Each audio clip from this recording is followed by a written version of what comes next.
This is how American farmers cultivate and harvest soybeans.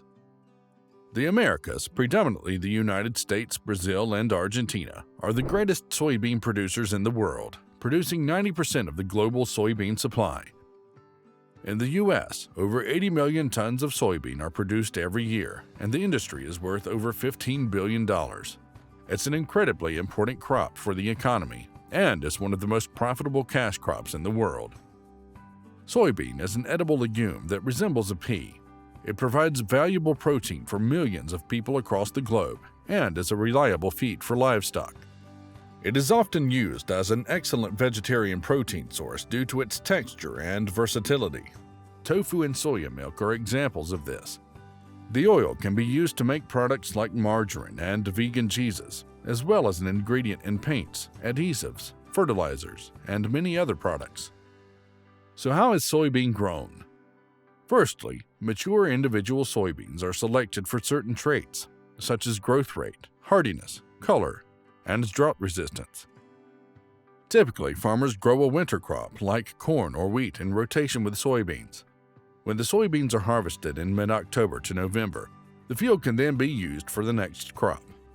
In America, soybeans are planted between May and July.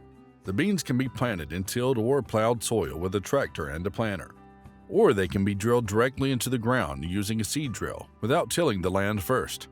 This latter method is more desirable. It is less time-consuming and is better for the soil and the environment. Plowed soil can lose its moisture content, structure, and organic content, but soybean can be drilled into the fields directly on top of stubble from the previous crop. Soybean is an excellent crop for the soil. Like all legumes, it is a nitrogen-fixing plant. This means that it has a symbiotic relationship with bacteria in its roots. These bacteria take nitrogen from the atmosphere and convert it into soluble nitrogen that the plant can use in exchange for carbohydrates. Soybean therefore requires less nitrogenous fertilizers to grow, and the nitrogen-rich soil is beneficial for the rotation crop. Soybean plants begin to sprout 4 to 7 days after being sown. As young, fresh plants, they are vulnerable to pests.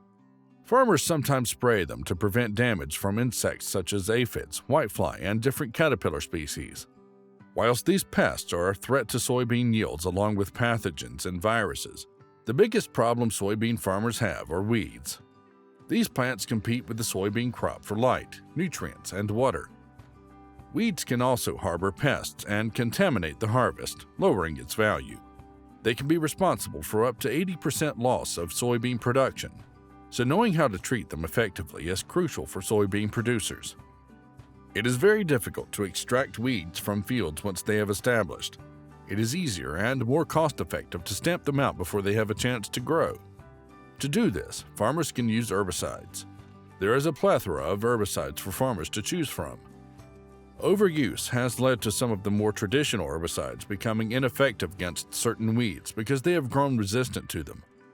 Newer ones are being developed all the time, and some combat the weeds before they have emerged from the soil. If soybean plants have survived to maturity, then in the summer months the plant flowers. It is from these flowers that the soybean pods grow. During fall, the leaves turn brown and drop off, exposing the pods. These can then be harvested. A combine harvester is used to cut the crop and separate the beans from the pods. The beans can then be taken to the processing plant. In 2022, the U.S. exported 57 million metric tons of soybean. This had an economical value of $34 billion. The largest market for the U.S.-grown beans is China, but Mexico, the EU, Egypt, and Japan are also within the top 5 places that import America's soybeans. Soybean production has received bad press. Its production has exploded in recent years, but it has been linked to deforestation in South America. Furthermore, more than 2/3 of soybean production is grown to feed livestock. This is primarily pig and poultry production. Some argue that growing crops to feed animals doesn't make sense. About 95 grams of soy is used to produce 100 grams of farmed salmon and 96 grams of soy for 100 grams of chicken breast. But an increase in demand for meat, dairy, and soybean oil has driven a rise in land use for soybean cultivation. This is a hot topic when it comes to concerns over global climate change. The impact of soybean production on the environment is less of a problem in the United States, however. This is because soybeans are usually grown on arable farmland, which has been around for centuries. The detriment to the environment comes when biodiverse land is cleared to make way for soybean production. In the United States, soybean is typically grown in the upper Midwest. This accounts for more than 80% of America's soybean cultivation. In 2022, the biggest producers of soybean in America were Illinois, Iowa, and Minnesota. Soybean cultivation is an important part of America's economy. But what does an individual farmer make from growing this crop? A bushel is about 60 pounds of harvested soybean. The current price for a bushel of soybean is about $15. This means that a farmer can expect to bring in a revenue of about $670 per acre of soybeans. Taking away the cost used to produce an acre of soybeans, farmers are predicted to make about $85 profit per acre of soybean in 2023. This is down on the previous 2 years. Although the price for soybean has reduced, it still appears to be a sound investment. It is currently one of the most profitable cash crops in the world. And with the growing trend in vegetarian and vegan foods, the use of soybean protein in human edible products is likely to continue to expand. The products created from soybean are wide and varied. There will always be a market for soybean protein and oil. Growing soybean, ideally in rotation with other crops, has massive benefits to farmers and their land. Soybean can enhance the soil for other crops. Not only do they aerate the soil with their roots and increase its nitrogen content, but they can reduce disease such as clubroot, which affects canola. Furthermore, fluctuating nitrogen fertilizer costs have little impact on soybean growers as they aren't required. In fact, they aren't the only things not required. Soybean agriculture requires relatively few inputs. Using insecticides, desiccants, and fungicides for soybean is minimal. Soybean plants can withstand the cold and wet. While snow and frost may damage some crops and excessive rainfall drown harvests, soybeans can still produce great yields. The crop does, however, suffer in the heat. This is why it is advisable to rotate soybean with other crops. Although soybeans seem to be the perfect, high-yielding, soil-enhancing crop for farmers, there are risks. This is true of all farming because so much is dependent on uncontrollable factors such as the weather, market trends, and global influence. With the increasing cost of fertilizers, some farmers are turning to producing soybean year on year without rotating it with another crop. This could be dangerous. Plant stress and diseases can quickly multiply and spread through a field of soybean. The soil, although rich in nitrogen, can become depleted in other essential nutrients required by the beans. But there are ways to combat these issues. Planting wider rows can help to increase airflow between the plants, which will inhibit the growth of white mold. Adding potassium and phosphorus to the soil will prevent nutrient deficiencies and give plants the best chance against disease and environmental stressors. Investing in seed treatments can protect soybean plants at their most vulnerable growth stages. Seeds treated with fungicides, pesticides, and growth regulators can provide protection and give soybean crops a kickstart in their life cycle. For now, it seems that soybeans are a great investment for farmers. There are concerns that global soybean production isn't sustainable due to its impact on the environment. But this is mostly in South America. Soybean isn't a new crop. It has been cultivated in Asia for thousands of years. The recent explosion in demand has driven the expansion of soybean production, and America is cashing in on this incredible crop.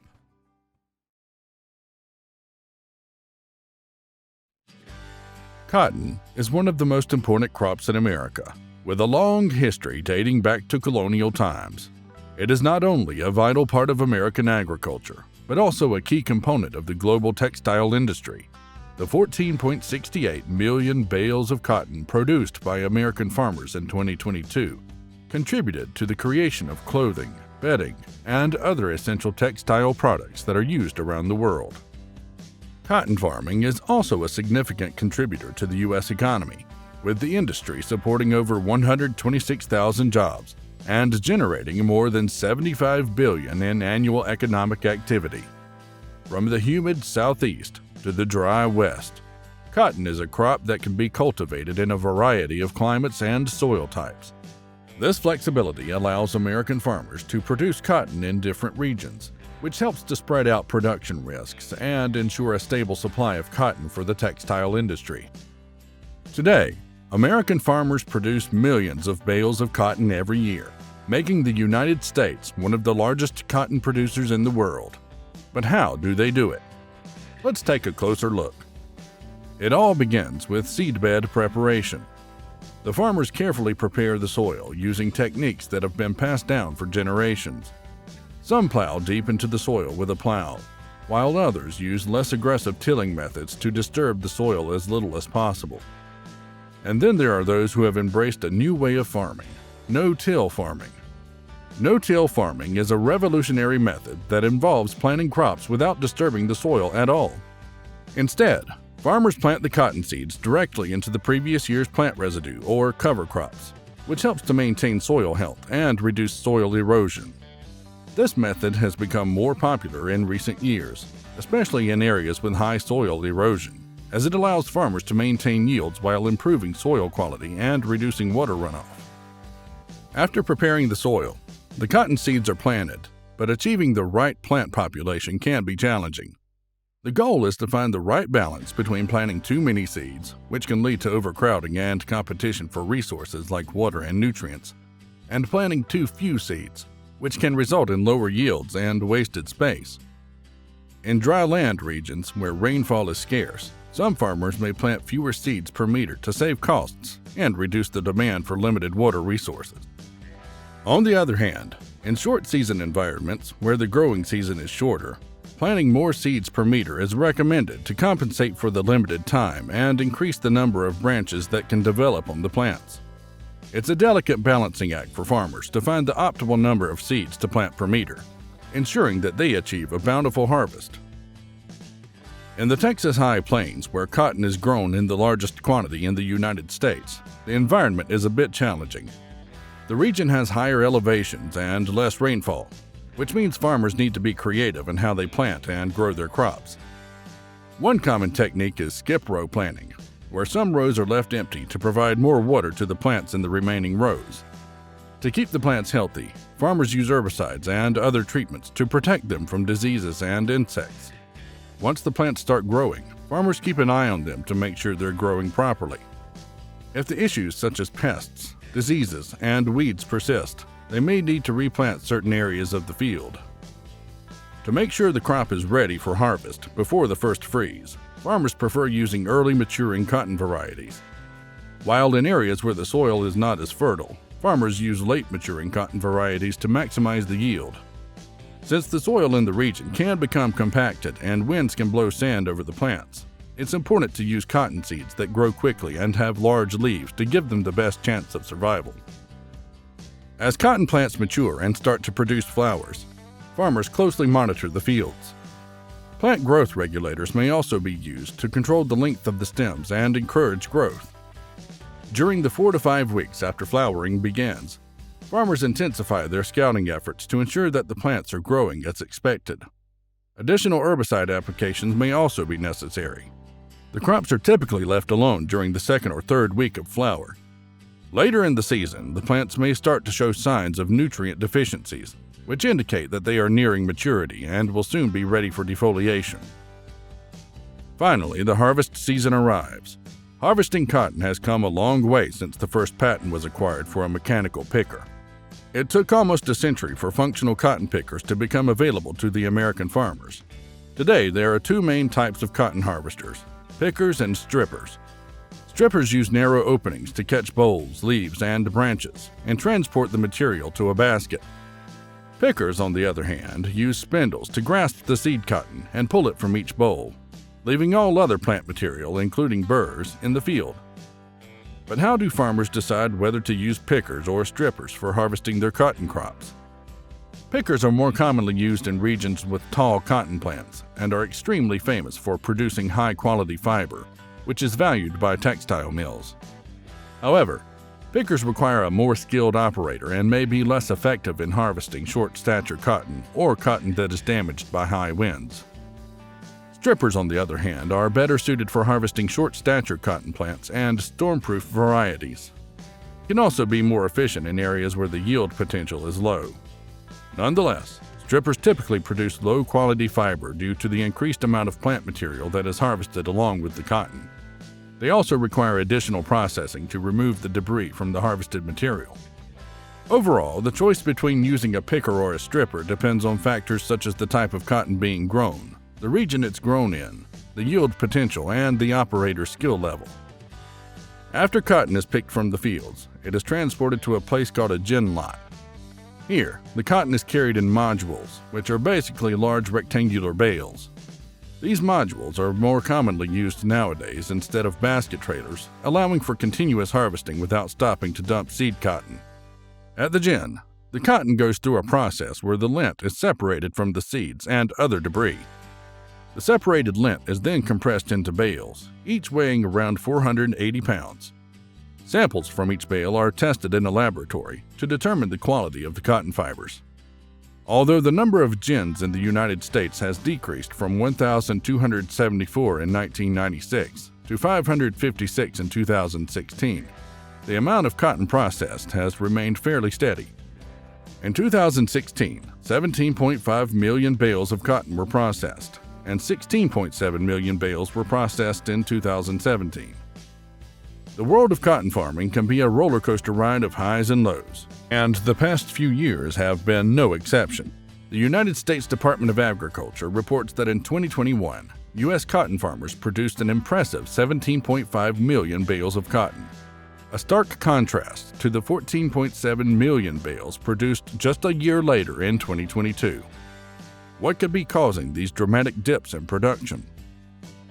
Fluctuations in demand and prices are major factors that impact the global market for cotton, which can ultimately impact the profits of U.S. cotton farmers.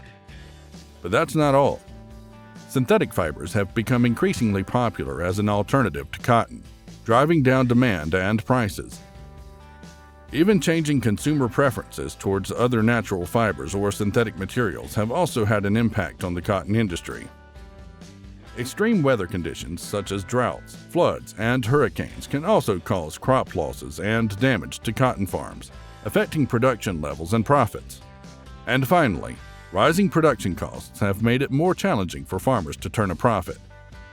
Despite these challenges, the cotton industry is finding new ways to adapt and prosper in an ever-changing market. The cotton industry has come a long way since its humble beginnings, but it still faces many obstacles today. From the impact of climate change to the ever-changing market demands, cotton farmers must constantly adapt to stay profitable. However, despite these challenges, the cotton industry remains resilient and continues to thrive. As consumers, we have the power to make a difference by supporting sustainable and responsible practices in the cotton industry. By making informed choices and demanding transparency in the production process, we can help ensure that the cotton industry remains a vital part of our economy and our world for years to come.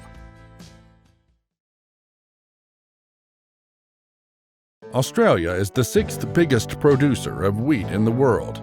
More than 50% of Australia's land that is set aside for crops is used to grow wheat. The country devotes 23.5 million hectares to wheat production, and in 2022, it produced 2.8 metric tons per hectare. This amounted to 34 million metric tons and generated $15 billion for the Australian economy. So how did Australia become one of the world's leading exporters of wheat? Wheat was first introduced to Australia with the first colonists in 1788. Although the first few years produced poor harvest in the harsh climate, once the people got to grips with the new environment in which they farmed, wheat became a popular crop. By the 1870s, flour mills popped up all over the country. Experimentation with hardier, more resistant varieties led to wheat becoming Australia's most valuable agricultural product. It amounts to nearly 15% of Australia's agricultural production. Australia is known for its hot desert climate in its central and western regions. These conditions aren't typically suitable for arable farming. So where is Australia's wheat grown and how is it grown? It is grown in what is known as the Australian Grain Belt. This spans the southern tips of Western Australia, South Australia, parts of Victoria, New South Wales, and Queensland. It covers a crescent shape across the southern regions. Wheat grown in these southern and western states is mostly exported, whilst wheat grown on the eastern coast is predominantly for domestic consumption and feedstock. Wheat is a popular winter crop. It is sown in the winter and harvested the following spring and summer. Many farmers rotate their wheat crops. This means that a wheat harvest is followed by seeding of another crop like canola or a legume. Having a break between wheat harvests reduces the risk of disease that can decimate a crop. Planting legumes can enrich the soil with nitrogen. Due to the scientific modification of wheat, often creating a more resilient crop, farmers sometimes grow wheat consecutively. This can be achieved safely as long as the varieties of the two harvests are different from each other to reduce the risk of disease. Incorporating disease resistance into some varieties has eliminated certain crop diseases such as cereal cyst nematode. Farmers will sow their wheat seeds between 25 mm and 50 mm deep. If they are planted too deep, then they may not emerge altogether, and if they are planted too shallow, then the seedlings may be damaged by herbicides. Seeding rates are recommended at about 60 kilograms per hectare for lower rainfall areas and up to 90 kilograms per hectare in higher rainfall areas. Australian wheat is renowned for its high quality and versatility. It is the most common grain that is grown in Australia, and it is used to create a wide variety of end products. These include Asian-style noodles, Asian bread, Western bread, cakes and pastries, pasta, and couscous. But why is Australian wheat of such good quality? Why does it have such a good reputation? The Department of Primary Industries and Regional Development in Western Australia funds a lot of research and development into the wheat industry.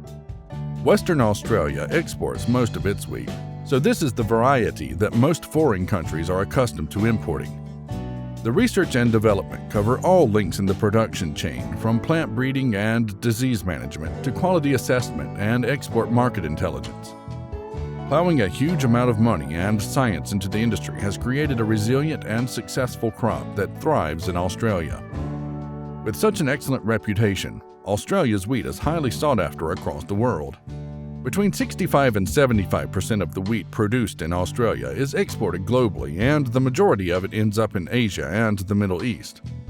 Wheat exports amount to $2.6 billion. Western Australia is the biggest exporting state, exporting 2.3 million tons to Indonesia. The type that is produced in Western Australia is white-grained wheat, which has a variety of uses but is known for its use in the production of Japanese white salted udon noodles. The dry harvesting environment in this part of the country means that the wheat has a low moisture content and is less likely to be damaged by the weather. But there are growing concerns regarding the changing weather and climate, not just globally but for Australia and its agriculture. Water security, low soil fertility, and biosecurity, such as biological threats from imported goods, all threaten the security of Australia's agriculture. Australian wheat production is highly sensitive. It requires optimal conditions to thrive. A major concern is the rising global temperature. The optimum growing temperature for wheat is 23 degrees Celsius or 73 degrees Fahrenheit. As well as this, wheat is also very dependent on rainfall. Global warming has caused a shift in the weather patterns traversing the Pacific Ocean. This has resulted in much drier conditions across Australia's wheat belt. When rainfall is good, then farmers can expect to produce about 2.5 tons per hectare. But when rainfall is limited, this can be reduced to only 1.5 tons per hectare. Conversely, too much rainfall, which Australia has also suffered in recent years, can reduce the quality of the grain and lead to a later harvesting time. Perhaps the most challenging aspect of these conditions is the volatility and unpredictability of the weather.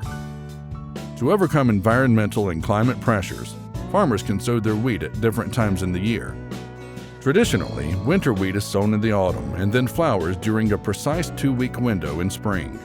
Flowering outside this narrow window dramatically affects the yield, but drier conditions and more erratic rainfall are also reducing yields. Over more recent years, there has been less rainfall during the traditional sowing season, which massively affects the crop and its growth. To combat this, farmers can sow their wheat earlier in the year. However, this means that the wheat flowers outside the optimal flowering window. also affecting yields. What farmers can do is use a different variety of wheat, one which they can plant earlier to avoid the dry climate, and which develops more slowly and therefore still flowers at the optimal time. It's not just Australia that is relying on the success of their wheat harvests. Many other countries do too, as Australia provides more than 10% of the global wheat trade. There is a responsibility for some countries to provide food for those that aren't able to. Australia is no exception. The effects of climate change may be felt more keenly in some parts of the world than others, but we are all affected by it in one way or another. Similarly, political turmoil thousands of miles away can have a global impact. The Russian conflict in Ukraine sent grain prices soaring amid concerns of global food supply. These pressures were somewhat eased by Australia producing a bumper crop of wheat for the third year in a row. In 2021-2022, Australia emerged as the second biggest exporter of wheat in the world. Over the past decade, Australia has averaged 24.8 million tons of wheat output a year. China has now become the world's largest buyer of wheat, followed by Indonesia. The world's reliance on grain products like wheat should ensure that there is always a demand for wheat farmers. Currently, the demand for wheat is set to increase over the medium term, and whilst the value of Australia's wheat exports reached a record high during the 2022-2023 year, they are set to ease slightly over the next 12 months. They are predicted to still remain high, though. But a word of warning: with 3 consecutively exceptional years for wheat harvests across Australia, there are concerns that there is significant nutrient depletion from the soil. Subsequent years are likely to require greater nutrient inputs and fertilizer usage, which will eat into profits.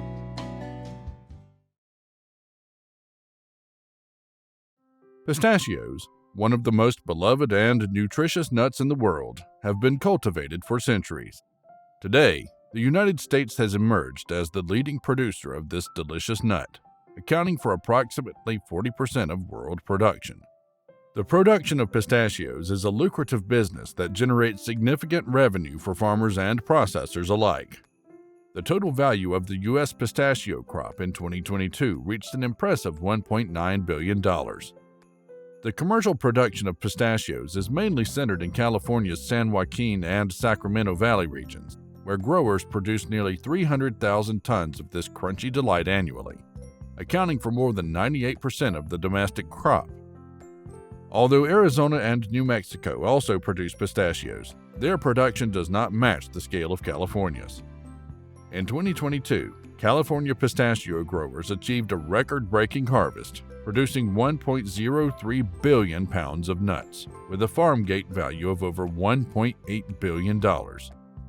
It's clear that pistachios are not only a delicious snack, but also a vital contributor to the U.S. agricultural industry. Pistachio consumption is big in the U.S., but what does the process of cultivation and harvesting these pistachios look like? For pistachios to thrive and produce a bountiful harvest, they require specific soil conditions.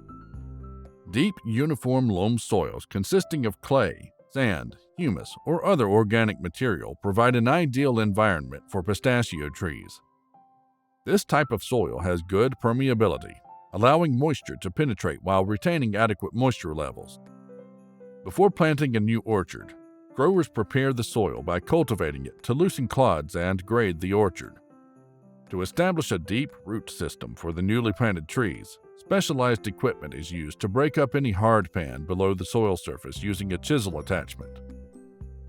Once the soil is prepared, raised beds or individual mounds are formed using specialized equipment where trees will be planted and irrigation lines are installed. It's now time to plant the pistachio trees. In commercial pistachio production, the trees start as grafted transplants. The grafts are carefully selected and started on a rootstock system that is best suited for the specific orchard site. Growers select rootstocks based on the root system's hardiness and resistance to pest infestations. Once the pistachio trees are planted and established, they require ongoing care and attention to ensure optimal growth and yield. One interesting fact about pistachio trees is that they are alternate bearing, which means that the tree alternates between high production years and low production years. This unique characteristic poses a significant challenge for growers to manage the orchard and maximize yield.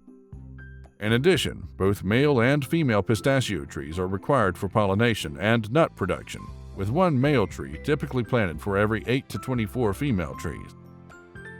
Young pistachio trees take 5 to 6 years to start producing nuts, and growers must provide the tree with appropriate care and nutrients to help them reach their full potential. Pistachio cultivation is a long-term investment for growers, and when cared for properly, a pistachio orchard can last for 70 to 100 years. The tree's longevity provides an opportunity for growers to develop a sustainable and profitable business. Most pistachio trees will reach their maximum production levels around 20 years of age and will continue to produce at a high rate for many seasons to come. The pistachio growing season is a crucial time for growers, and it begins in late March when buds formed the previous summer begin to swell. Blossoms open in April, and unlike other fruit and nut trees that require honeybee pollination, pistachio trees can be successfully wind-pollinated. During May, the shells inside the hull begin to expand, and by June, when they have reached full size, they begin to harden and completely fill with the nut by July. As the nut enlarges, it causes the shell to split naturally, signaling that the nuts are ready for harvest. Water is a critical component of pistachio tree growth, particularly for young trees. During the hot summer months of late July to late August, young pistachio trees require approximately 50 gallons of water per tree per day. Drip irrigation is the primary method used to provide this water, and most newer pistachio orchards use micro-irrigation systems that enable growers to more precisely control the quantity and timing of irrigation. The frequency of water application during the growing season depends on various factors, including the age of the orchard, the levels of precipitation in the region, and other weather conditions. Pistachio shell splitting is particularly sensitive to irrigation deficits, and growers must carefully maintain soil moisture levels to maximize shell splitting while ensuring that the orchard rows will be dry enough to support proper harvest. Pistachio growers in the United States rely on a meticulous process to determine the optimal fertilization plan for their orchards. Throughout the year, they perform soil and leaf analyses to assess the specific nutrient needs of their trees. Fertilizers are applied directly to the root zone when the trees can most efficiently absorb them. The timing of the fertilization is critical, and it typically occurs during the winter months when the trees are dormant, or in the late spring as the foliage develops and the fruit begins to grow. Nitrogen, phosphorus, and potassium are crucial elements that must be applied in varying proportions based on their availability in the soil. By carefully calibrating the nutrient mix, the growers ensure that every crop is healthy and productive year after year. Weeds are meticulously removed, and the trees are pruned and sprayed to manage pests and diseases that can harm the trees and reduce crop yields. By using selective rootstock that is resistant to specific types of pests, the growers can reduce the susceptibility of their trees and minimize the need for certain pesticide applications. These careful practices ensure that the orchards remain healthy and productive, providing a bountiful harvest year after year. Harvest for pistachios typically begins in late August or early September, when the shells of the nuts start to split open and the hulls become easy to remove with a pinch. Mechanical shakers are used to harvest the nuts, with the trees being vigorously shaken to release the pistachios from their branches. The pistachios fall onto a specially designed V-shaped catch frame below. Once the nuts have been collected, they are transferred to a conveyor belt and then into a plastic bin or gondola trailer for transport to the processing facility. With precision harvesting techniques, the farmer ensures that the pistachios are carefully collected and preserved, maintaining their exceptional quality and flavor. Pistachios are a delicate crop, and if they are left on the tree for too long, or if the hulls remain in contact with the shells for an extended period after harvest, they can be subject to shell staining. To prevent this, the industry concentrates its harvesting efforts around the clock for 6 to 8 weeks during the harvest season. This intense period of activity allows for the nuts to be quickly and carefully harvested, minimizing the risk of shell staining and ensuring that the pistachios maintain their high quality and value. Through dedicated efforts and precise timing, the industry is able to deliver exceptional pistachios to customers around the world. Following the drying process, pistachios may be subject to a mechanical process to separate the nuts based on whether or not their shells have split. This process involves the nuts being placed into a drum containing slender needles. As the drum rotates, it captures nuts that have already split, while allowing the closed-shell nuts to pass through. Naturally split shells are highly prized and are graded on their size and shell color.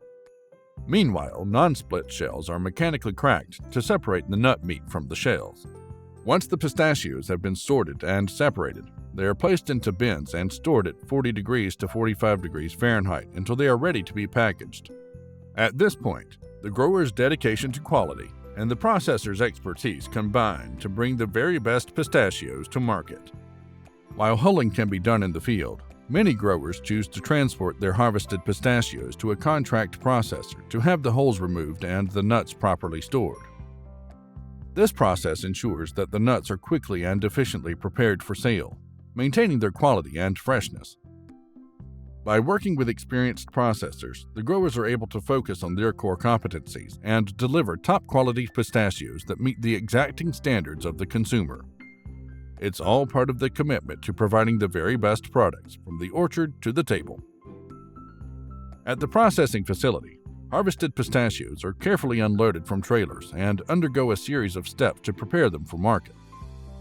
First, any field materials such as branches, leaves, and twigs are removed. Then, an abrasive peeler is used to remove the hulls, with water being used to help facilitate the process. Once the hulls are removed, the pistachios are conveyed to a float tank where shells containing nuts are separated from those without. Quality nuts will sink and are then moved to a heated dryer to achieve a moisture level of between 12 to 13%. After the drying process is complete, the pistachios are moved to a storage silo where they will continue to dry until reaching a moisture level of 4 to 6%. To protect the crop from insect damage, the nuts may be fumigated during this time. With these carefully controlled processes, the processors ensure that the pistachios are ready for sale, with exceptional quality and flavor that consumers have come to expect. From the careful cultivation of young pistachio trees to the final sorting and packaging of the nuts, growing pistachios is a labor-intensive and exacting process that demands attention to detail and a commitment to quality.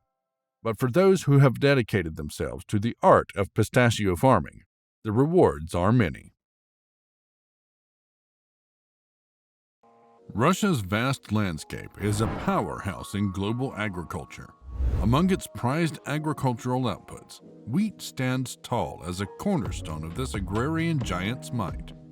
Spanning an astonishing 500,000 acres, the wheat farms of Russia are more than just stretches of land. They are the tangible evidence of the country's agricultural prowess and strategic importance in the world's food supply. In Russia, over 24,000 farms dedicate themselves to the cultivation of wheat. Each acre, each farm, forms a cog in the immense wheel of the country's agricultural machinery, driving forward the global narrative of food security. As the world's largest country, Russia's wheat fields are not confined to a single region, but spread across vast and varied terrains, from the sun-drenched fields of the south to the more temperate central regions. This geographical diversity is key to the country's ability to produce wheat varieties suited to different climates and market needs. In terms of sheer production volume, Russia stands as a giant. The nation churns out over 85 million metric tons of wheat annually. This output accounts for a significant portion, nearly 20%, of the world's total wheat supply. The scale of operation is not just in the quantity produced, but also in the number of contributors. Russia's wheat farming landscape is dotted with over 400,000 farms, ranging from vast commercial operations to smaller family-run entities. But as you will learn, this massive scale of production is not without its challenges. When compared to other leading wheat-producing countries like the United States, India, and China, Russia's dominance becomes apparent. While these countries are significant producers in their own right, Russia's unique combination of extensive arable land and favorable growing conditions places it at the forefront of global wheat production. Because of this position, Russia is able to influence wheat prices and availability on a worldwide scale. Russia's wheat farming industry generates about $21.48 billion in annual revenue, which constitutes approximately 1.3% of the country's GDP. In comparison, the United States, another major wheat producer, earns around $12.5 billion from its wheat production, a smaller fraction of its much larger GDP of $21 trillion. Similarly, China, with over 130 million tons of annual wheat production, generates around $32.5 billion, which is also a minor percentage of its $14 trillion GDP. These figures illustrate that while wheat farming is crucial and lucrative in the US and China, it contributes modestly to their overall economies when compared to Russia. Dating back to the 10th century, early Russian agriculture largely depended on the slash-and-burn method, a practice that was sustainable on a small scale, but limited in its productivity. The cultivation of wheat began in the Middle Ages with the farming of the Russian steppes. As Russia expanded territorially in the 16th and 17th centuries, so did its agricultural reach. During the serfdom era, especially under Peter the Great, there was a notable increase in agricultural output. The most significant shift in farming methods occurred after the emancipation of the serfs in 1861, leading to more modern farming techniques. The 20th century brought about the most transformative changes. The Soviet era, especially under Stalin's rule, was marked by the collectivization of farms. This period was a turning point, as it introduced large-scale mechanized farming, albeit with significant social and political costs. Post-Soviet Russia continued to modernize its agricultural sector, increasingly incorporating advanced technologies like GPS and digital farming tools, vastly increasing efficiency and output in wheat production. Russian wheat agriculture is a vast and complex industry, characterized by modern agricultural techniques. It covers extensive areas across the steppes and plains, combining traditional practices with technological innovation for precision and efficiency. At the heart of this efficiency is the precise science of seeding. Farmers in Russia typically plant wheat at a rate of about 130 to 175 pounds per acre. This carefully calculated density ensures optimal growth conditions, allowing each wheat stalk ample space to flourish while maximizing the yield from every inch of soil. Yields tell the story of this efficiency. On average, Russian wheat farms achieve yields of around 1.5 to 2 tons per acre, though these figures can vary based on factors like soil quality and weather conditions. The role of machinery in this process is pivotal. Tractors, plows, seed drills, and combines are the stalwarts of this agricultural ballet. The tractors and plows prepare the land, turning the soil to create the perfect bed for seeds. Seed drills then take the stage, distributing seeds with meticulous accuracy. When the season comes to an end, combines sweep through the fields, a dance of harvest that collects the golden bounty. But it's not just about machinery. Technology and automation are revolutionizing Russian wheat farming. Drones survey the fields from above, providing farmers with vital data on crop health and soil moisture. GPS-guided tractors ensure precise planning and harvesting, reducing waste and improving efficiency. Automated irrigation systems deliver water to crops with pinpoint accuracy. But from time to time, Russian wheat farmers face significant challenges, including pests, diseases, and varying climate conditions, which can threaten large-scale crop yields. Recent data indicates that up to 30% of wheat yield can be lost to diseases like rust and blight if left untreated, highlighting the vulnerability of these crops to such threats. The menace of pests, particularly the wheat stem sawfly and aphids, cannot be understated. In some regions, pest infestations have been known to diminish crop yields by as much as 20%, translating to significant economic losses. Moreover, the unpredictable Russian climate adds another layer of complexity. Unseasonal frosts and dry spells have, in the past, led to a reduction of up to 15% in annual wheat production. Russian farmers have adopted a mix of traditional methods and modern technologies to improve wheat farming.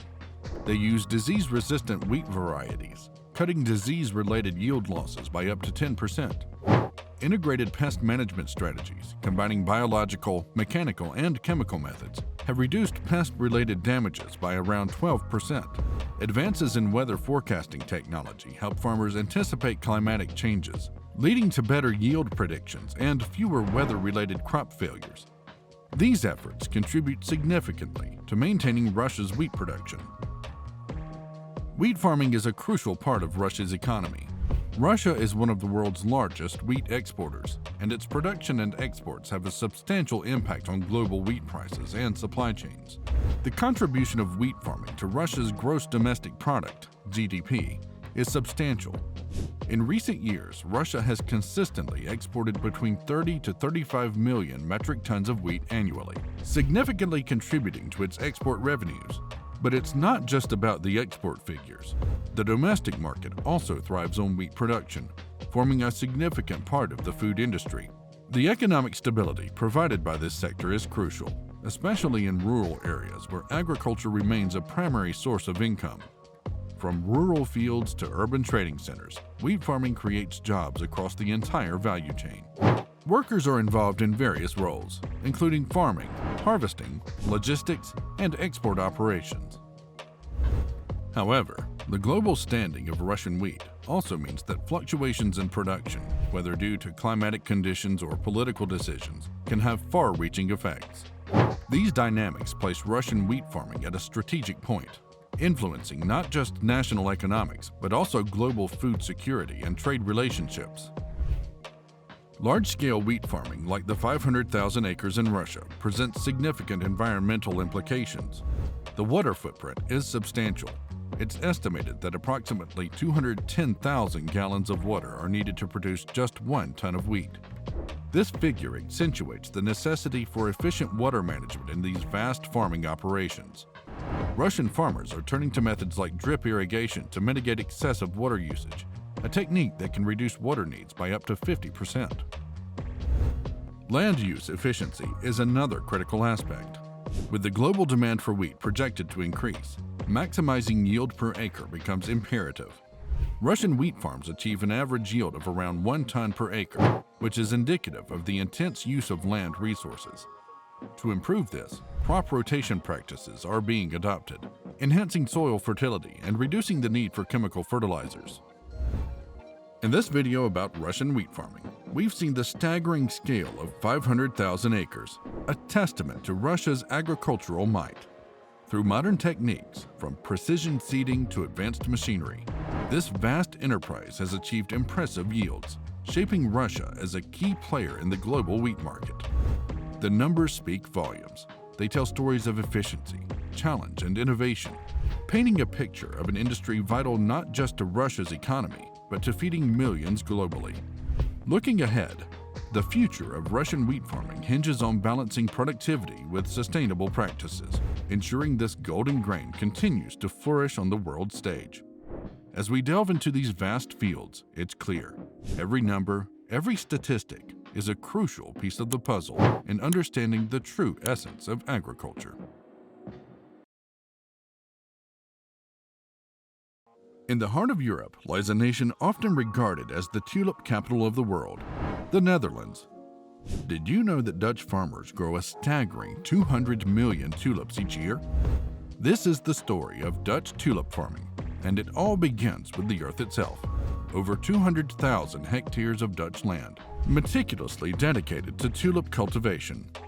The tale of tulips in the Netherlands dates back to the 17th century, when these flowers arrived on Dutch shores from the Ottoman Empire. They quickly captured the Dutch imagination, and what followed became known as tulip mania. During this period, tulip bulbs were traded at extreme prices, reaching exorbitant levels that equated to the value of houses and entire estates. This speculative frenzy eventually led to the world's first recorded economic bubble. Today, the Netherlands continues to embrace its role as the foremost tulip producer globally.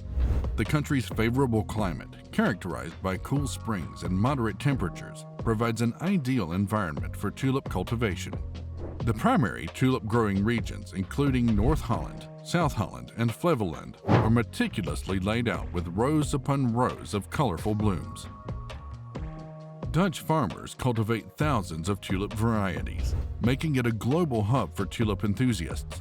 These farmers take pride in their meticulous selection and breeding processes, resulting in an astonishing array of colors and shapes. What's truly remarkable is how Dutch farmers meet the global demand for specific tulip colors. Their expertise allows them to produce large quantities of these sought-after blooms without compromising on quality.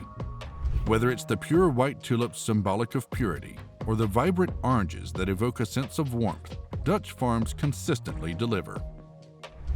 These tulips aren't just a visual feast, they also hold cultural significance worldwide.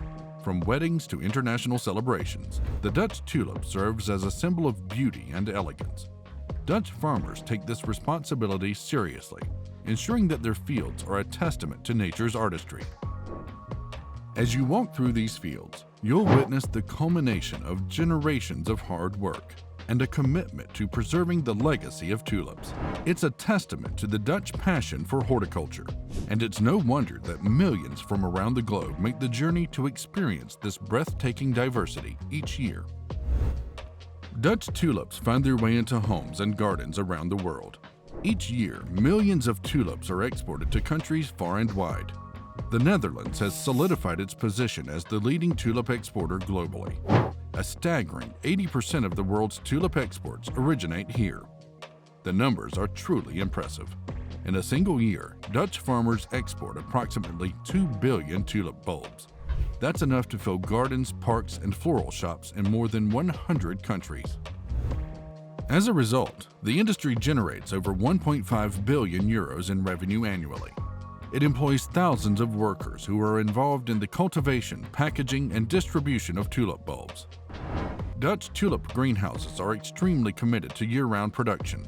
While tulips are traditionally associated with spring, the climate control systems allow for the cultivation of tulips at any time of the year, meeting global demand for the flowers regardless of the season.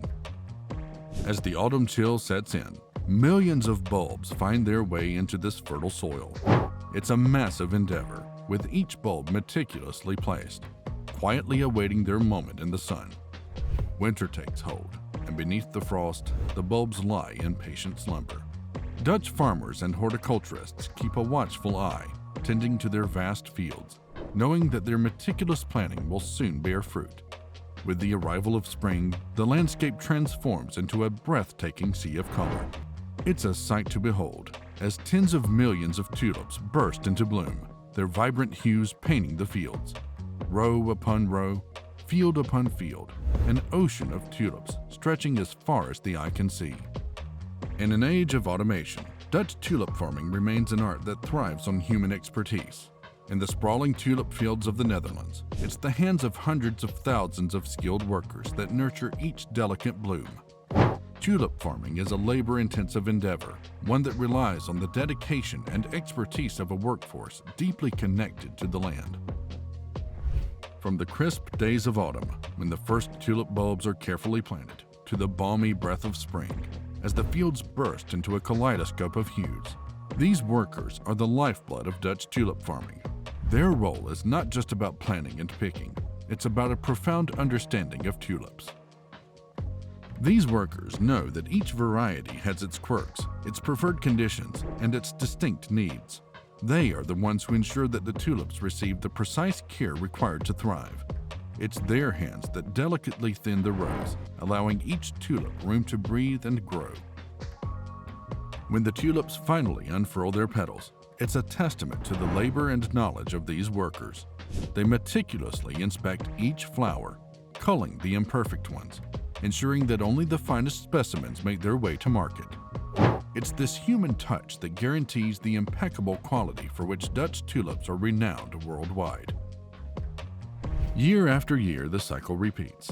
The bulbs planted in the millions each autumn, the earth's embrace through winter, and the springtime explosion of color.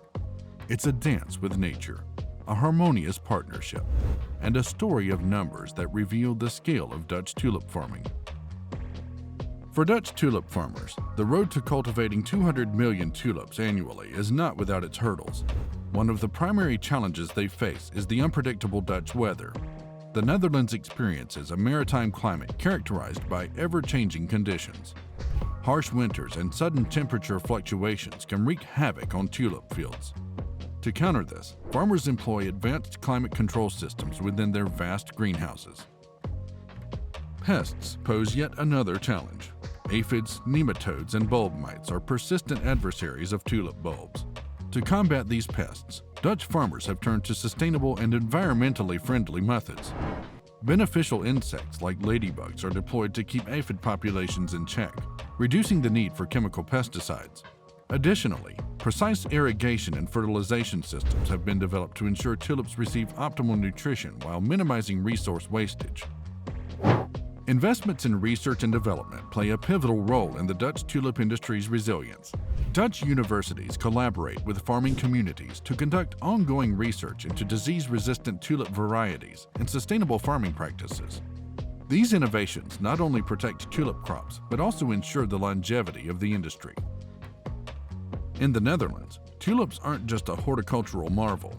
They're an integral part of the culture, celebrated through vibrant festivals and drawing millions of tourists annually. These festivals, held in various regions, are a spectacle to behold.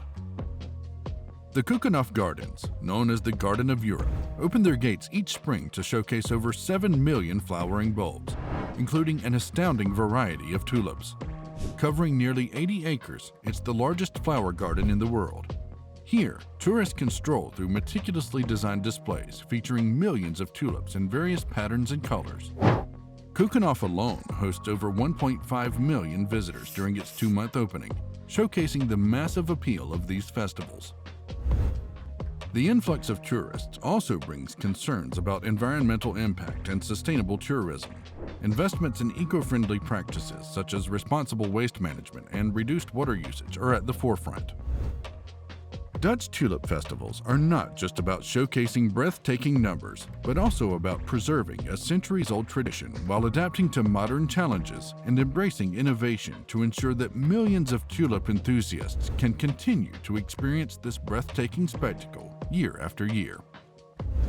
As you journey through the Dutch landscape, you'll encounter vast expanses of tulip fields, each with its own unique palette of colors.